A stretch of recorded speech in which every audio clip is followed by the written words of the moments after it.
Magandang araw sa inyo mga idol. Magluluto po tayo ngayon ng paksiw na maya-maya. Ulo po ng maya-maya. Sa halagang 100 pesos ay may pang-ulam na po tayo.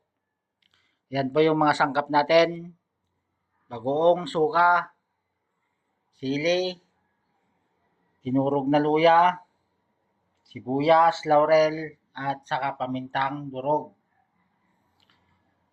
Medyo dinamayan po natin ng maraming luya to mga idol para mas masarap po at hindi malansa. Idol. Ayan po. Ayan naman po yung ulo ng maya-maya. Ayan. Lalagay na po natin yung ulo ng maya-maya dito sa ating pan. Ayan.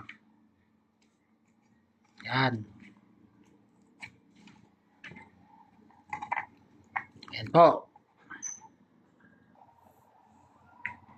Ayan po natin yung luya, sili, daon ng maglalagay po tayo ng pamintang durog.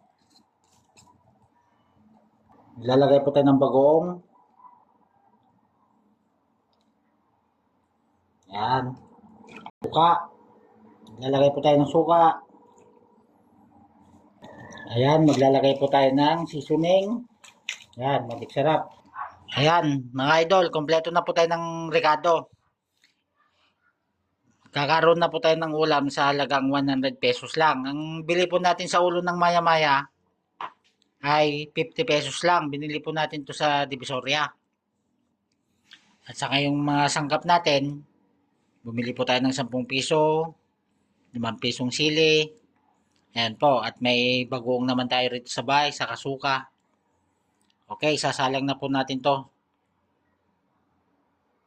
Napakabilis lang po lutuin to mga idol.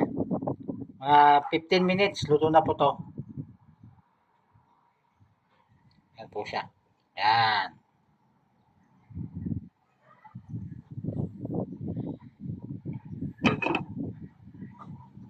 Tapos mga idol, lagyan po natin ng gata. Ayan, ito po yung gata. Ayan. Ayan na yung gata. Lagyan na natin ng gata mga kaparmer. Mga idol. Ayan.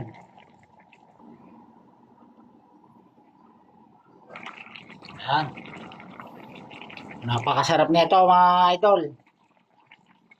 Super yummy.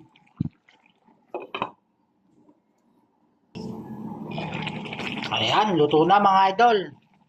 Ayan. Oh. Napakasarap nito. Nakatipid na po tayo sa ulam.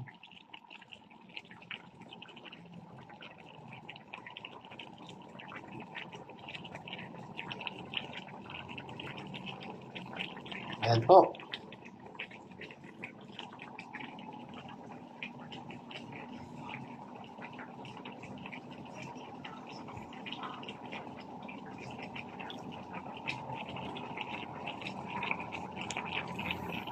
Kain tayo mga idol.